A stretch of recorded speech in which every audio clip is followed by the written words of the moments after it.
Bismillahirrahmanirrahim.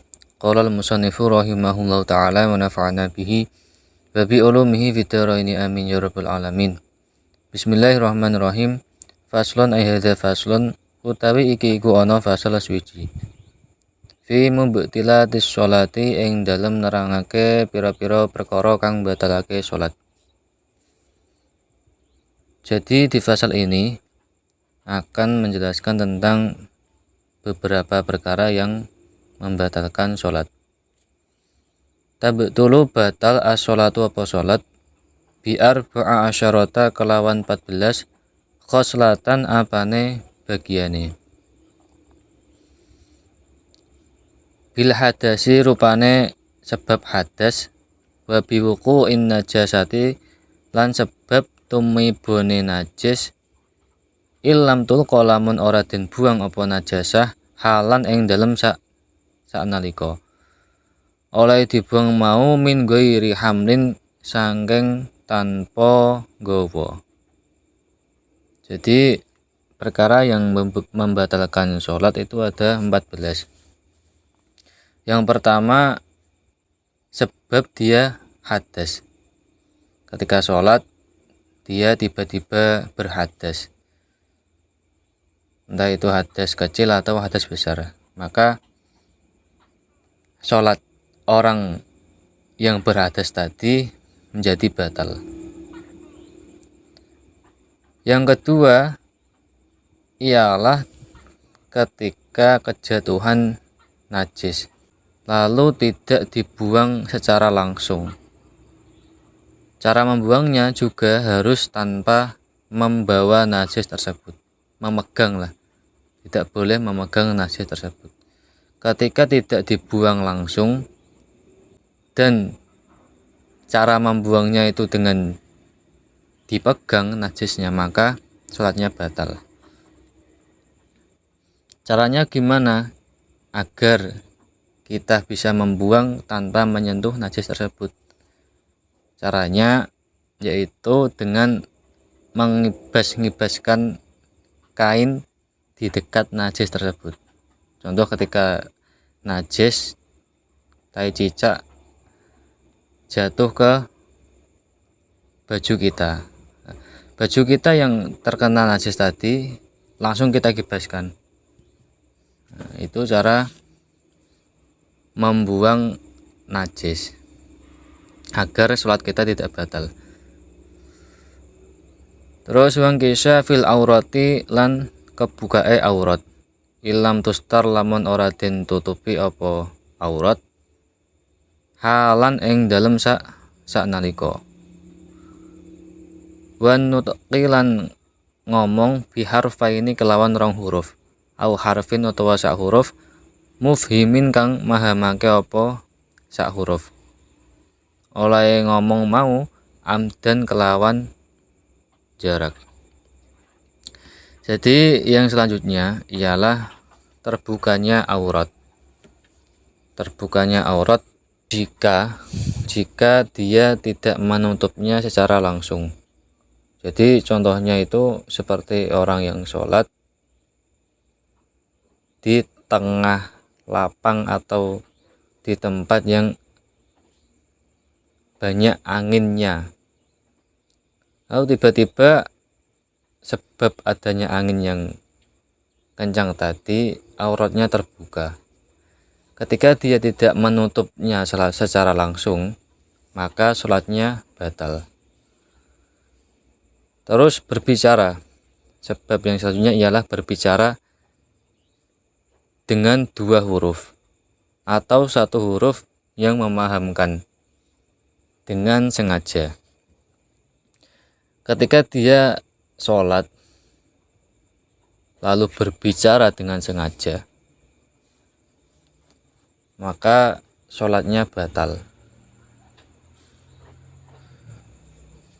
Wabil mufattiri lan sebab moka amdan kelawan jarak. Nah, sebab yang selanjutnya ialah makan atau istilahnya itu perkara-perkara yang membatalkan puasa, itu termasuk juga perkara yang membatalkan sholat. Intinya redaksi ini itu maksudnya begitu.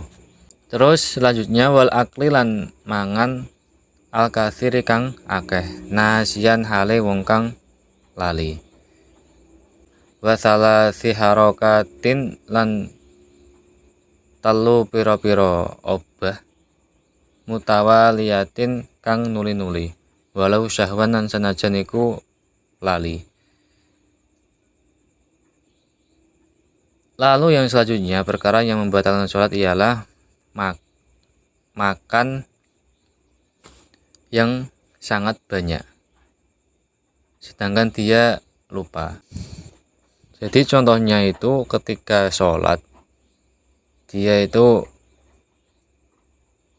makan dengan porsi yang banyak. Porsi yang banyak ini seperti apa? Seperti halnya ketika dia baru masuk Islam, mu'alaf lah, dia belum mengetahui perkara-perkara yang membatalkan sholat. Ketika dia sholat lalu makan dalam porsi yang banyak. Porsi yang banyak ini satu suapan lah, maka sholatnya juga batal meskipun dia tidak tahu atau lupa. Berbeda ketika dia makan dengan kadar yang sedikit, itu tidak membatalkan sholat ketika dia lupa. Beda ketika dia makan dengan porsi sedikit lalu dia sengaja, maka tetap membatalkan sholat. Terus yang selanjutnya ialah 3 kali gerakan selain sholat yang gerakannya tersebut dilakukan secara terus-menerus meskipun dia lupa. Jadi ketika ada orang yang sholat, dia bergerak 3 kali secara berturut-turut, dia otomatis batal sholatnya meskipun dia lupa.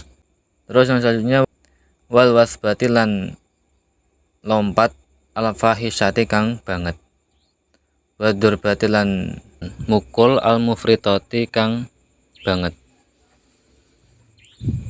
wa ziyadati ruknin lan nambahi rukun fi'liyin kang bangsa fi'li amdan kelawan jarak, wa taqaddumi lan disii ala imamihi disiine mau ing atase imame makmum. Disii birukna ini kelawan rong rukun fi'liya ini kang bangsa fi'li karone.